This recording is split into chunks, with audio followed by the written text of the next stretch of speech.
1973, sebuah tim peneliti memulai ekspedisi untuk mencari spesies laba-laba langka yang diyakini memiliki potensi besar di dunia medis. Tim ini dipimpin oleh Constance Webb, seorang ilmuwan yang tetap turun langsung ke lapangan meski sedang hamil tua. Ia percaya racun laba-laba tersebut bukan hanya mampu menyembuhkan penyakit, tetapi juga dapat meningkatkan kemampuan fisik manusia dengan tujuan membantu mereka yang tidak memiliki akses pengobatan. Di antara anggota tim, Ezekiel Sims menunjukkan sikap ragu terhadap cerita web tentang manusia laba-laba. Namun di balik itu, ia mulai tertarik pada potensi kekuatan yang bisa dimanfaatkan. Ketika menemukan catatan penelitian web, ia menyadari bahwa legenda tersebut memiliki dasar ilmiah.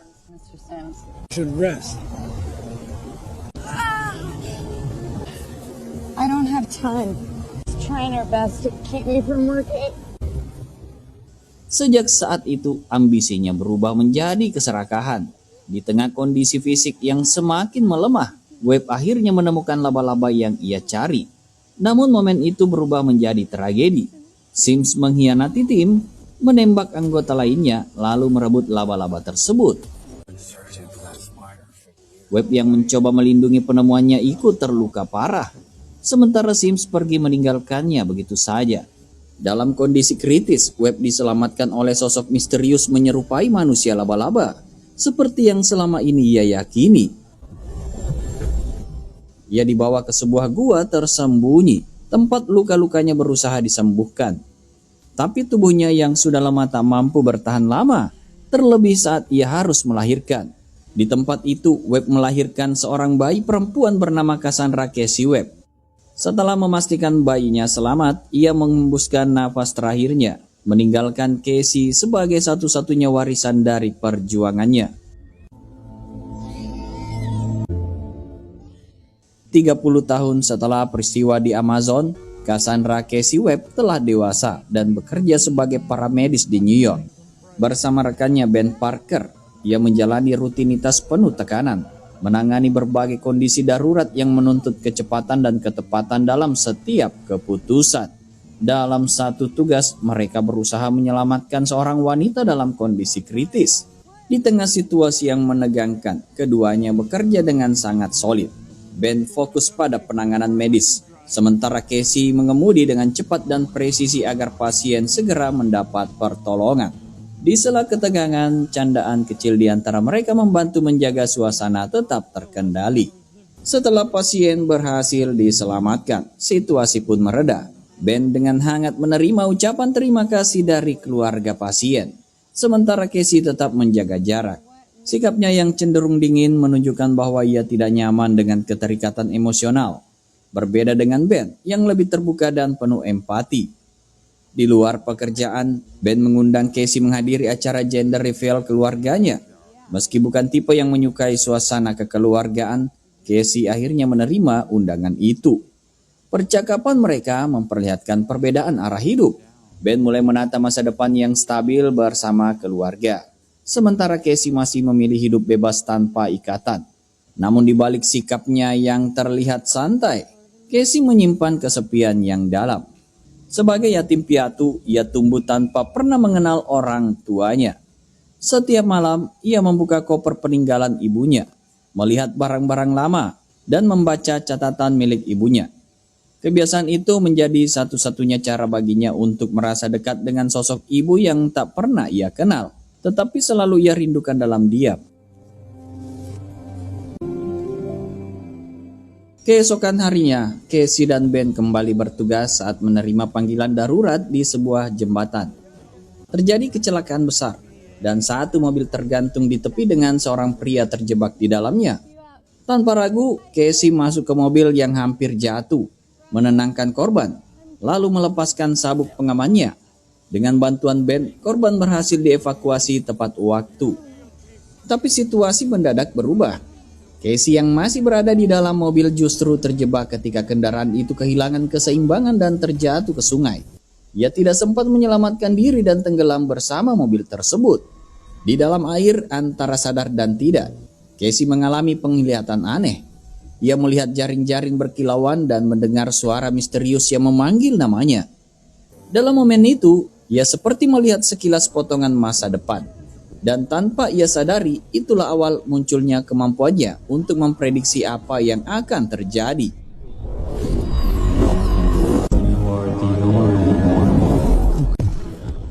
Tak lama kemudian, Ben berhasil menariknya keluar. Ia menjelaskan bahwa Casey sempat tenggelam selama 3 menit, nyaris kehilangan nyawa. Setelah sadar, Casey mulai merasakan kejanggalan. Ia bisa mengetahui kejadian beberapa detik sebelum terjadi, bahkan menyebut hasil pemeriksaan oksigen sebelum Ben melakukannya, dan terbukti benar. Meski begitu, Casey masih menganggap semua itu hanya efek dari pengalaman hampir mati. Setelah kejadian tersebut, ia tetap datang ke acara gender reveal keluarga Beth. Suasananya hangat dan santai, penuh canda. Casey disambut dengan ramah dan mencoba menikmati momen sederhana di tengah lingkungan yang terasa asing baginya. Di tengah suasana hangat itu, kejadian yang dialami Casey sempat dibahas. Ia menanggapinya santai, bahkan bercanda untuk mengalihkan pembicaraan, seolah menutupi keganjilan yang masih ia rasakan. Tak lama, Casey masuk ke dalam rumah dan mulai berbaur. Ia berkenalan dengan Mary, adik ipar Beth, yang menyambutnya dengan hangat. Meski suasana terasa akrab, Casey tetap terlihat sedikit canggung di tengah lingkungan keluarga yang penuh kehangatan.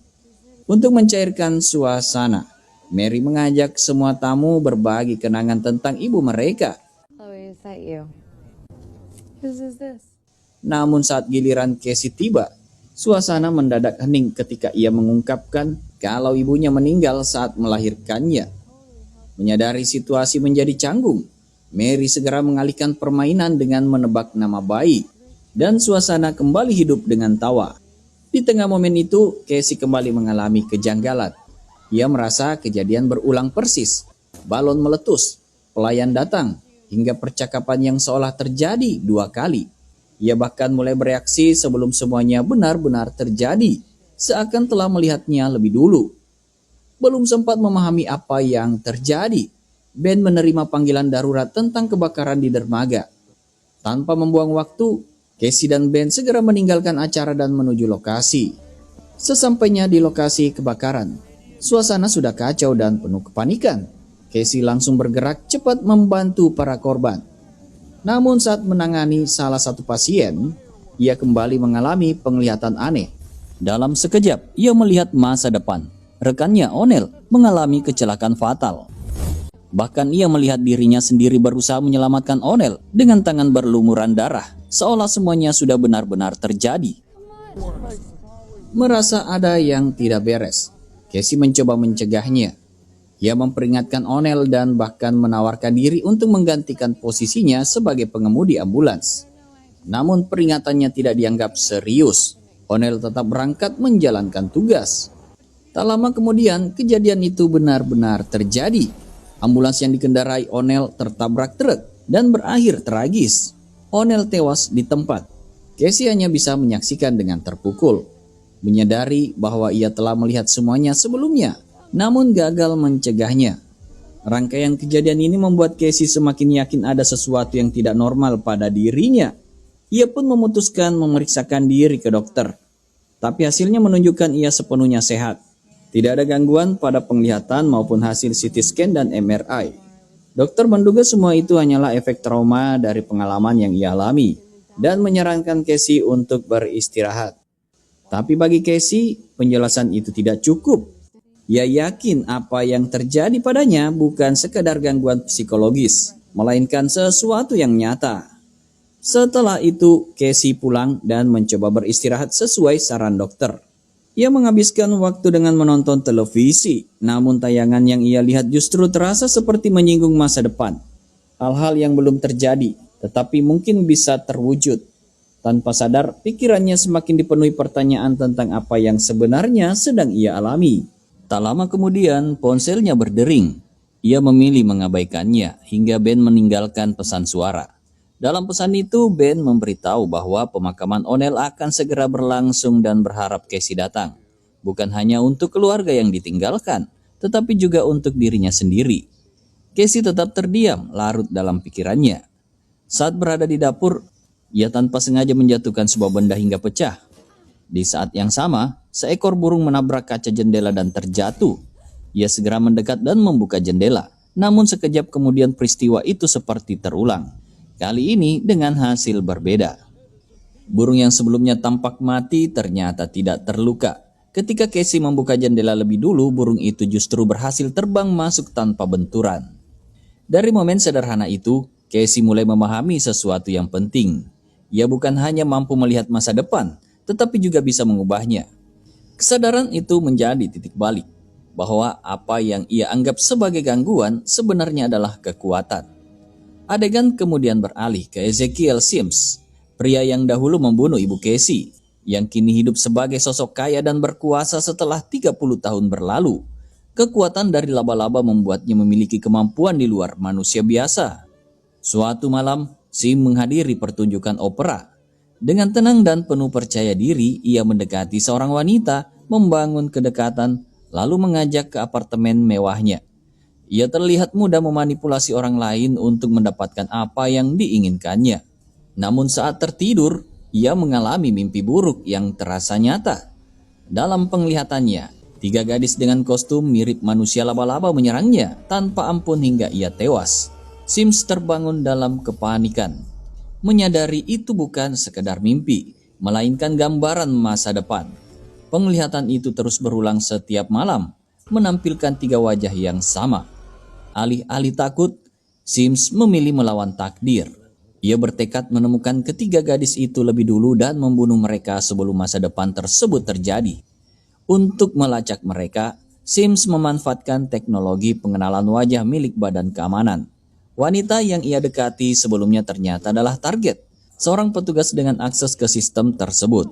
Ia melumpuhkannya dengan racun, memaksa mendapatkan kata sandi, lalu membunuhnya untuk menghilangkan jejak. Dengan akses itu, Sims memperoleh sistem pengawasan yang terhubung ke jaringan CCTV kota.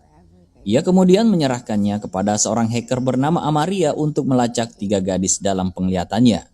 Wajah mereka diproses dan diproyeksikan ke usia sekarang. Identitas mereka pun terungkap. Julia Cornwall, Anya Corazon, dan Matty Franklin. 3 remaja yang masih sangat muda. Mengetahui hal itu, Sims justru semakin yakin ia masih punya waktu. Ia pun memerintahkan Amaria untuk menemukan mereka secepat mungkin, dimanapun mereka berada.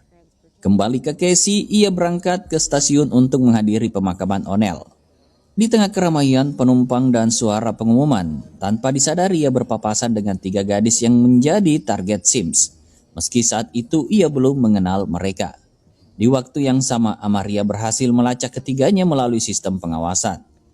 Mereka terdeteksi berada di lokasi yang sama, tersebar di area peron, lobi, dan sekitar stasiun. Hal ini membuat Sims semakin yakin bahwa semuanya bukan kebetulan. Ia pun segera menuju lokasi. Di tengah aktivitas stasiun yang sibuk, Casey naik ke salah satu gerbong. Namun begitu berada di dalam, ia kembali mendapat penglihatan.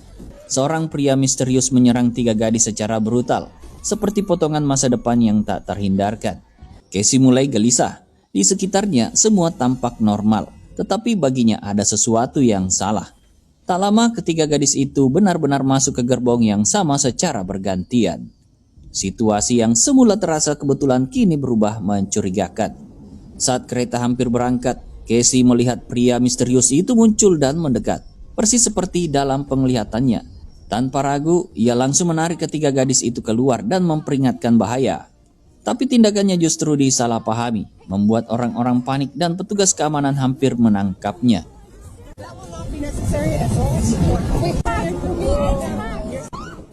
Di saat itulah ancaman sebenarnya muncul. Sims terlihat di atas atap, bergerak mendekat. Kehadirannya membuktikan bahwa semua yang dilihat Casey nyata. Tanpa berpikir panjang, Casey segera mengajak ketiga gadis itu melarikan diri. Sementara itu, Sims mulai menyerang petugas keamanan, menciptakan kekacauan di seluruh area stasiun. Casey memimpin ketiga gadis itu berlari menembus keramaian hingga keluar ke jalan. Dalam kepanikan, mereka mengambil sebuah taksi dan langsung melarikan diri. Casey mengambil alih kemudi, sementara ketiganya duduk di belakang dalam keadaan syok. Di dalam mobil, mereka mulai mempertanyakan apa yang sebenarnya terjadi, terutama setelah melihat pria misterius dengan kemampuan tak masuk akal. Perdebatan sempat muncul. Namun Casey segera menghentikannya dan meminta mereka tenang agar bisa berpikir jernih. Setelah suasana mereda, Casey memperkenalkan diri dan meminta mereka melakukan hal yang sama. Thank you for protecting us. I'm Anya Corazon. Dari percakapan singkat itu, mereka saling mengenal. Meski masih diliputi ketegangan, mereka juga menyadari bahwa orang tua mereka sedang tidak berada di kota, membuat keadaan semakin rumit. Di tengah perjalanan, siaran berita mengabarkan penyerangan terhadap polisi di Terminal Grand Central. Casey awalnya mengira pria misterius itu yang diburu. Namun ia terkejut ketika mengetahui justru dirinya yang dituduh menculik 3 remaja tersebut. Kini situasi berbalik. Casey dianggap sebagai ancaman, sementara sosok berbahaya itu tidak terdeteksi. Menyadari hal itu, Casey langsung bertindak. Saat salah satu gadis mencoba menghubungi seseorang, ia membuang ponsel tersebut agar mereka tidak terlacak. Ia menegaskan bahwa untuk sementara mereka tidak bisa mempercayai siapapun. Casey bahkan memberi pilihan, siapapun boleh pergi. Namun ia mengingatkan bahwa hanya mereka yang tahu apa yang sebenarnya terjadi. Akhirnya, Casey mengambil keputusan. Mereka harus menghilang sejenak. Ia pun membawa ketiga gadis itu ke hutan. Sims tetap di lokasi sambil memantau dan berkoordinasi dengan Amaria. Pelarian 3 gadis itu terasa terlalu rapi, membuatnya curiga. Amaria tak menemukan jejak di sistem pengawasan dan menduga mereka berada di area tanpa kamera. Hal itu memicu kemarahan Sims, yang merasa mereka tak mungkin hilang begitu saja. Ia pun menuntut Amaria memaksimalkan sistem dan segera menemukan mereka. Saat ini para gadis bersembunyi di tengah hutan menjauh dari kota. Dengan kondisi serba terbatas, mereka bertahan dengan sisa makanan seadanya. Suasana sempat mencair lewat obrolan ringan. Namun rasa tidak nyaman tetap terasa karena situasi yang belum pasti. Persediaan yang minim membuat mereka harus menerima apa adanya. Bahkan makanan dari mobil pun sudah meragukan. Casey hanya bisa menyindir keadaan, mengingatkan bahwa bertahan hidup di tempat seperti itu tidak mudah. Pembicaraan kembali mengarah pada pria misterius di stasiun. Rasa takut dan penasaran membuat mereka terus bertanya, tetapi Casey tidak punya jawaban. Ia mulai kehilangan kesabaran dan meminta mereka berhenti, karena dirinya sendiri masih mencoba memahami semuanya. Di tengah percakapan, Julia mulai menyadari kalau Casey bukan orang asing. Ia pernah bertemu Casey saat keadaan darurat, ketika menolong ibu tirinya ke rumah sakit. Anya juga mengaku mengenalnya sebagai penghuni apartemen yang sama. Hal-hal kecil itu membuat mereka merasa pertemuan ini bukan kebetulan. Matty berbeda, ia merasa tidak pernah mengenal Casey. Hingga akhirnya Casey mengingatkan kejadian singkat saat ia hampir menabraknya di jalan. Dan Matty merespons dengan mengacungkan jari tengah. Situasi itu membuat suasana semakin canggung dan penuh tanda tanya.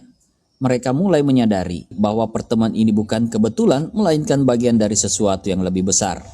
Akhirnya Casey mengungkapkan hal yang sulit dipercaya. Ia bisa melihat potongan masa depan. Pengakuan itu memicu reaksi berbeda. Matty menertawakannya, sementara yang lain mencoba memahami meski masih ragu. Casey terlihat frustasi. Ia menegaskan bahwa ia tidak pernah meminta semua ini terjadi. Namun satu hal yang pasti, ia telah menyelamatkan mereka. Rasa penasaran tetap ada. Mereka mencoba memahami cara kerja kemampuan itu. Tetapi Casey hanya bisa menjelaskan kalau semuanya terjadi tiba-tiba dan di luar kendalinya. Saat membahas pria misterius itu, mereka menyadari cara bergeraknya seperti laba-laba. Hal itu langsung memicu ingatan Casey tentang masa lalu ibunya, sesuatu yang selama ini ia abaikan. Merasa ada kaitan, Casey mengambil keputusan. Ia harus kembali ke apartemennya untuk memeriksa koper peninggalan ibunya. Meski Julia khawatir, Casey meyakinkan bahwa hutan adalah tempat paling aman untuk sementara. Ia meminta mereka tetap di sana dan tidak melakukan hal ceroboh, lalu berjanji akan kembali dalam beberapa jam. Setelah itu, Casey pun pergi.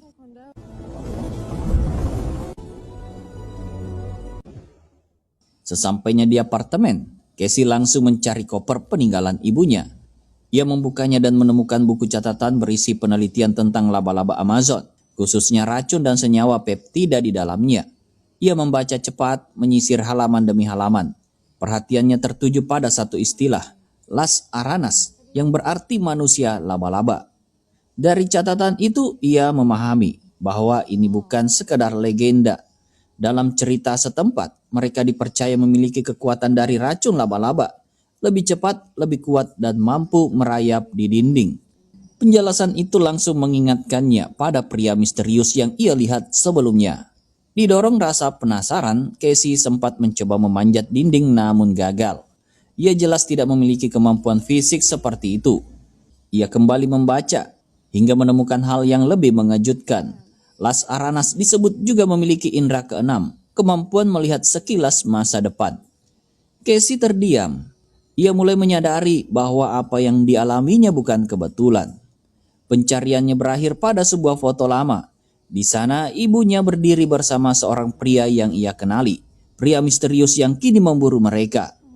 Di bawah foto itu tertulis namanya Ezekiel Sims yang pernah berada di Amazon bersama ibunya pada tahun 1973. Sementara itu, di tengah hutan, persediaan makanan mereka akhirnya habis. Rasa lapar mulai memicu ketegangan, membuat suasana semakin tidak nyaman hingga perdebatan kecil tak terhindarkan. Matty mengusulkan keluar dari persembunyian untuk mencari makanan di restoran terdekat. Usulan itu sempat ditolak karena Casey sudah memperingatkan agar mereka tetap bersembunyi.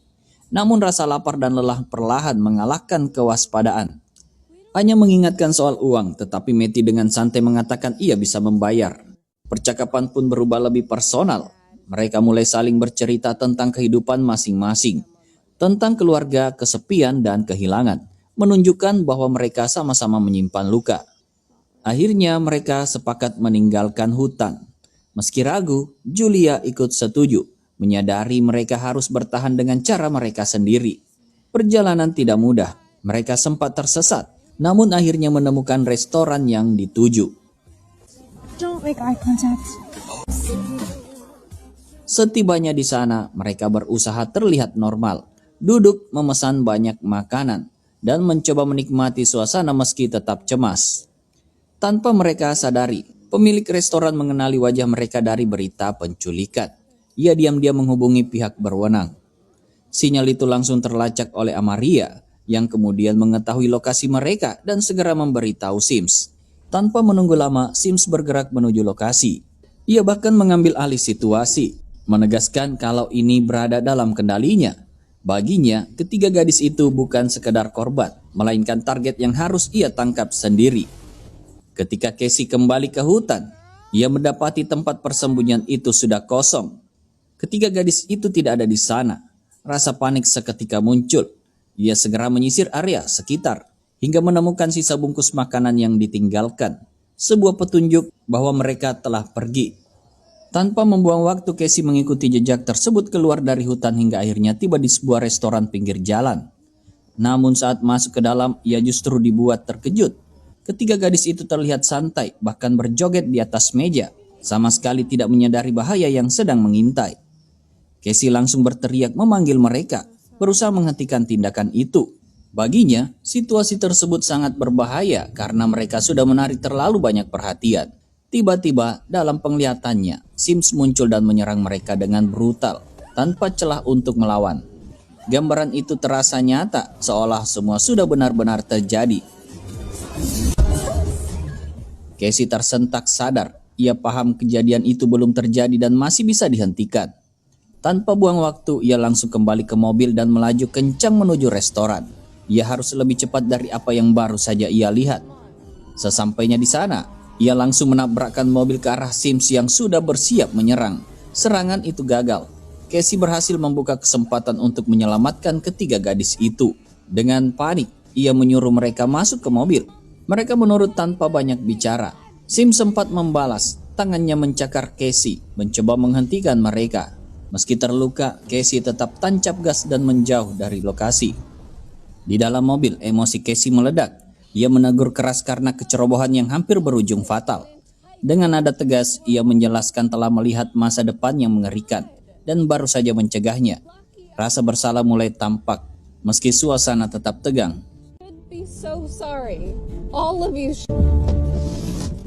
Di sisi lain, kegagalan kedua membuat Sims semakin murka. Target kembali lolos di depan mata, menggoyahkan keyakinan yang selama ini ia pegang. Ia segera menghubungi Amaria dan memerintahkan pelacakan ulang. Sistem ditelusuri, hingga akhirnya muncul identitas wanita yang bersama 3 gadis itu. Awalnya ia tidak peduli, fokus tetap pada target utama. Saat nama itu disebut, ekspresinya langsung berubah. Cassandra Webb, Putri Constance Webb. Nama itu membuatnya terdiam. Webb bukan sekedar nama, melainkan potongan masa lalu yang kembali menghantui. Cerita beralih ke Casey yang membawa 3 gadis itu ke sebuah motel untuk bersembunyi dan beristirahat. Rencananya mereka akan dipulangkan keesokan hari. Di dalam kamar, suasana sempat tenang. Julia mulai meragukan apakah ancaman benar-benar berakhir. Casey tak bisa memberi kepastian. Situasi masih berbahaya dan kemampuannya belum sepenuhnya terkendali. Meski itulah yang telah menyelamatkan mereka. Saat rencana pulang dibahas, fakta mulai terungkap. Julia tidak punya tempat aman.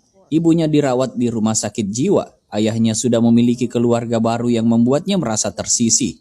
Matty mengalami kondisi serupa. Orang tua lebih sibuk di luar negeri, meninggalkan dirinya hidup sendiri tanpa sosok yang bisa diandalkan. Hanya berbicara dengan tenang, ayahnya dideportasi. Ibunya telah lama meninggal dan hidup dijalani sendirian sambil berusaha tidak menarik perhatian. Semua itu membuat Casey sadar, masalah ini bukan sekedar mencari tempat pulang. Tidak ada tempat yang benar-benar aman. Saran untuk melapor ke polisi langsung ditolak.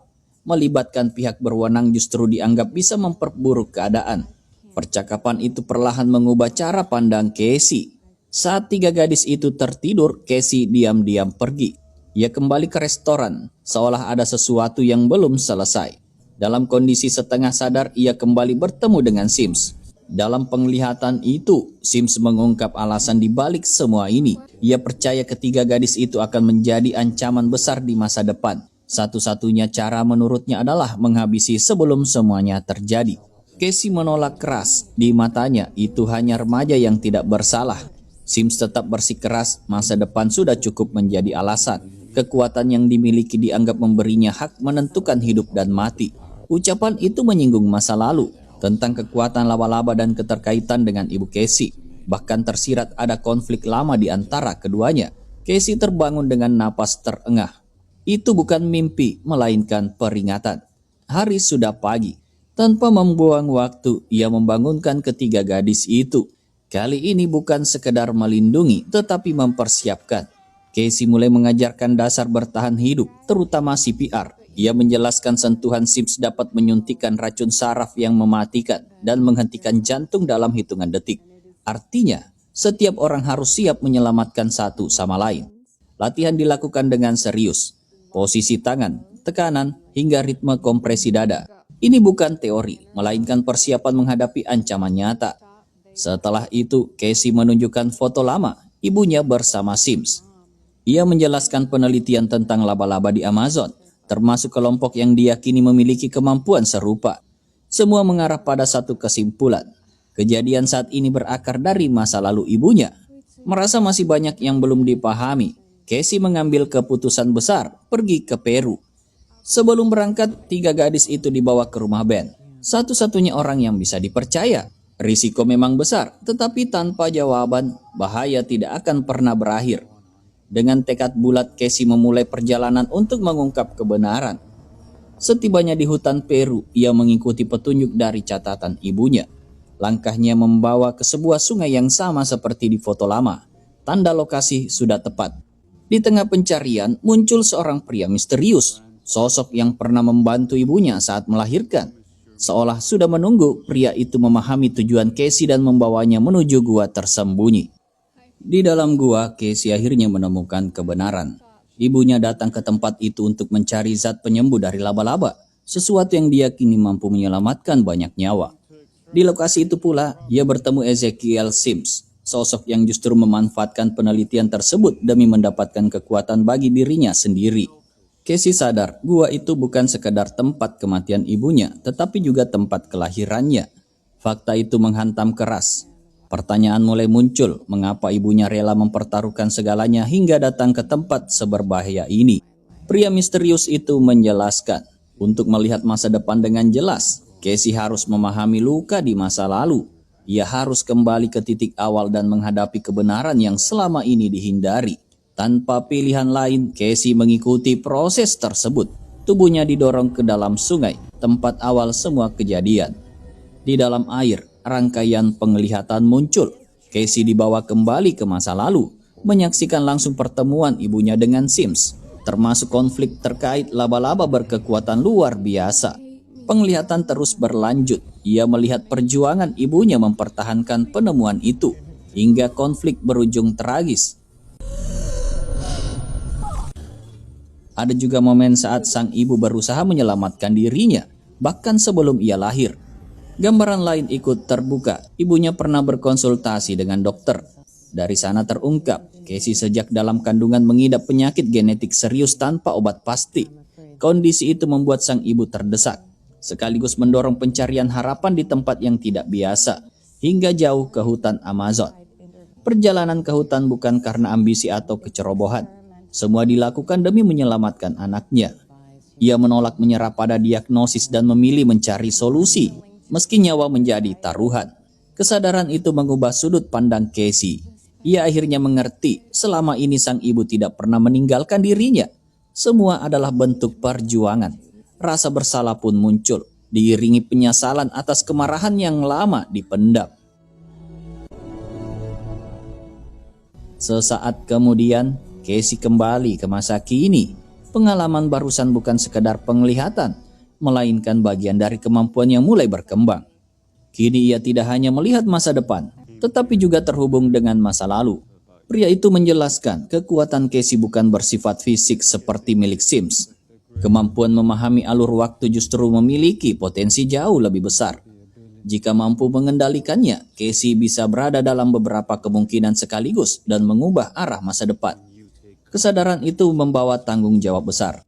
Casey mengerti, satu-satunya cara menghentikan Sims bukan lewat kekuatan fisik, melainkan dengan menguasai kemampuannya sendiri.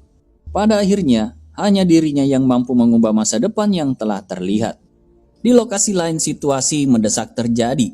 Mary Parker, adik Ben Parker, mengalami kontraksi lebih cepat dari perkiraan. Kepanikan langsung muncul karena waktu persalinan seharusnya masih beberapa minggu lagi. Ben segera mengambil tindakan.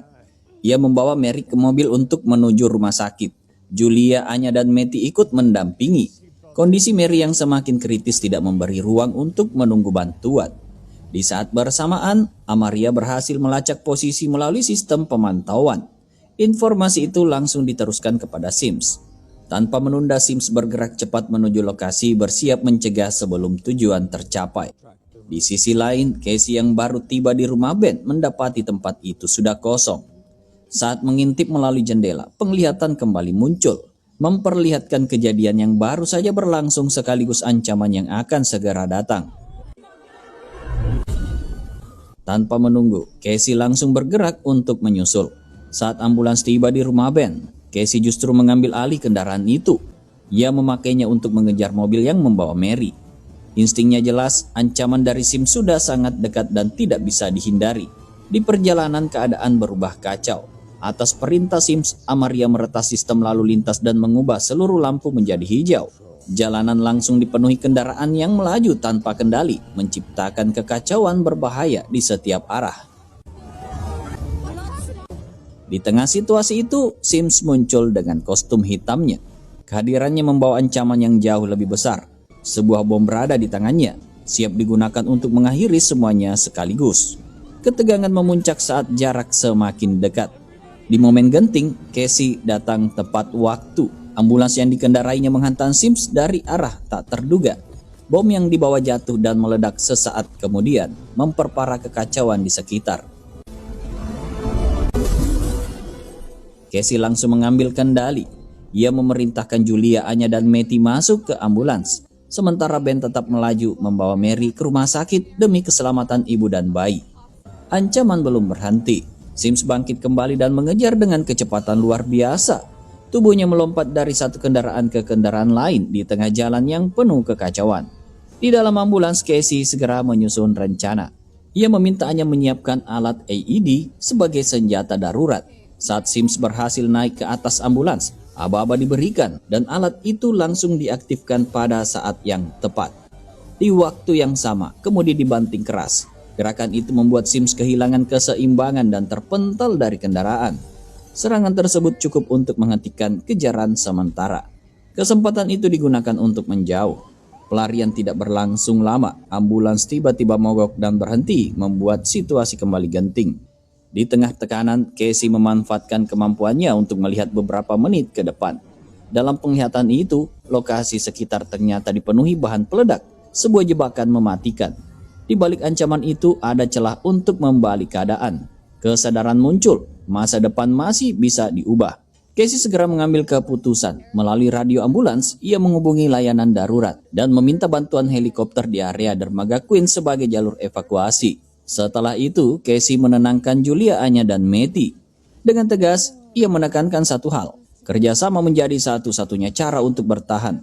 Situasi memang berbahaya, tetapi kepercayaan dan rencana yang tepat bisa membuka jalan keluar. Tanpa membuang waktu, Casey mengajak Julia, Anya, dan Matty turun dari ambulans lalu bergerak menuju pabrik petasan di dekat lokasi. Tempat itu tampak berbahaya, dipenuhi bahan peledak dengan struktur rapuh. Justru disitulah Casey melihat peluang. Ia sadar lokasi itu bisa menjadi perangkap, bukan untuk diri sendiri, melainkan untuk Sims. Dengan cepat situasi dijelaskan dan satu hal ditekankan. Kerjasama mutlak diperlukan tanpa tindakan ceroboh seperti sebelumnya. Setelah memastikan kesiapan, Casey langsung mengatur langkah berikutnya. Ia membawa ketiganya naik ke bagian atas bangunan. Waktu terasa sangat sempit. Jebakan mulai disusun. Tugas dibagi secara jelas. Bahan peledak disebar ke berbagai titik di dalam pabrik, terutama di sekitar peti berisi kembang api. Tujuannya sederhana, memperlambat gerakan Sims dan menciptakan kekacauan yang bisa dimanfaatkan. Setiap orang bergerak cepat sesuai peran. Tidak ada lagi keraguan. Arahan Casey diikuti dengan penuh fokus, membentuk satu tim yang solid. Tak lama kemudian, Sims muncul dari belakang dan masuk ke area pabrik. Tanpa disadari, langkahnya sudah masuk ke dalam jebakan. Dalam sekejap, ledakan petasan meletus beruntun. Api dan percikan memenuhi ruangan, menyerang dari berbagai arah dan memaksanya terjebak di tengah kekacauan. Casey memanfaatkan momen itu. Isyarat diberikan pada waktu yang sudah diperhitungkan. Semua langsung menunduk, lalu berlari menjauh dari pusat ledakan. Arah tujuan jelas, atap gedung sebagai titik evakuasi. Setibanya di atas, perhatian diarahkan ke langit. Helikopter mulai mendekat. Rencana tidak berjalan mulus.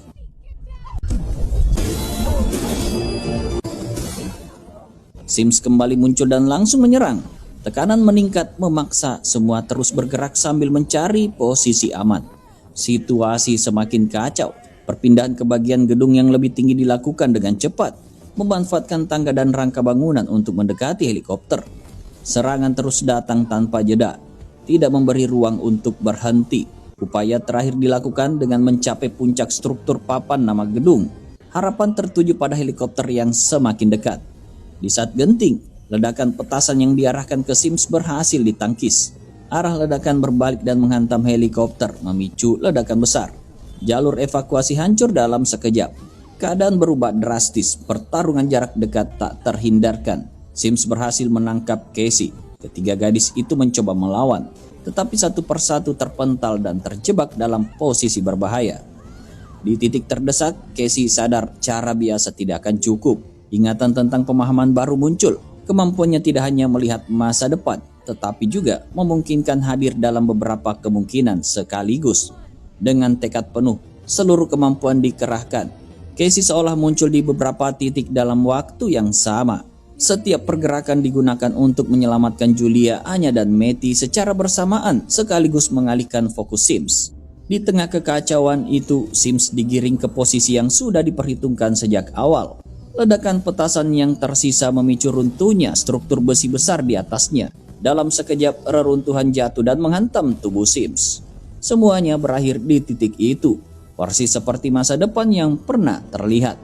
Pertarungan akhirnya berakhir. Namun naasnya, runtuhan besi ikut menyeret Casey jatuh. Tubuhnya terhempas selalu tenggelam. Sementara serpihan kembang api yang meledak menghantam kedua matanya, membuat kondisinya sangat kritis. Melihat hal tersebut, ketiga gadis itu langsung bergerak tanpa ragu. Ingatan tentang latihan sebelumnya muncul. Tanpa panik berlebihan, Pertolongan pertama segera dilakukan untuk menghidupkan kembali detak jantung yang sempat berhenti. Proses itu tidak mudah. Kompresi dada dilakukan bergantian. Napas ditahan di tengah rasa takut dan kelelahan. Harapan tetap dijaga meski waktu terasa berjalan lambat. Akhirnya, usaha itu membuahkan hasil. Casey kembali bernapas. Kesadaran perlahan pulih. Tanda hidup berhasil direbut kembali tepat di batas terakhir. Setelah kejadian itu, Casey dibawa ke rumah sakit. Pada waktu yang sama, Mary Parker melahirkan dengan selamat. Bayi yang lahir berada dalam kondisi sehat, membawa secercah harapan di tengah semua yang telah terjadi. Kondisi Casey tidak sepenuhnya pulih. Tubuhnya mengalami kelumpuhan. Penglihatan hilang akibat luka yang diderita. Di balik itu, kemampuan yang dimiliki justru berkembang lebih jauh. Ia kini mampu melihat masa depan dengan cara yang jauh lebih jelas. Di ruang perawatan, Julia, Anya, dan Matty tetap berada di sisi Casey. Tidak ada yang pergi. Kebersamaan yang dulu terasa sementara kini berubah menjadi ikatan yang jauh lebih dalam. Sebuah keluarga. Casey menyadari hal itu. Hidupnya terselamatkan berkat keberanian dan keteguhan hati yang ada di sekelilingnya. Pada saat yang sama, keberadaan Casey juga menjadi alasan bertahan bagi ketiga gadis tersebut. Ikatan itu menjadi kekuatan baru. Seiring waktu, Casey mulai menerima kondisi yang ada. Dunia tidak lagi terlihat dengan cara biasa, tetapi kemampuan baru membuka cara pandang yang berbeda, melihat melalui kemungkinan masa depan yang jauh lebih luas. Dari sana, satu hal menjadi jelas. Julia, Anya, dan Matty memiliki potensi besar dalam diri masing-masing. Di masa depan, ketiganya akan tumbuh menjadi sosok yang kuat, berani, dan tidak mudah menyerah. Bagi Casey, masa depan bukan lagi sesuatu yang menakutkan. Karena kini ia benar-benar memahami satu hal. Masa depan belum terjadi dan selalu bisa diubah. Dan dengan begitu,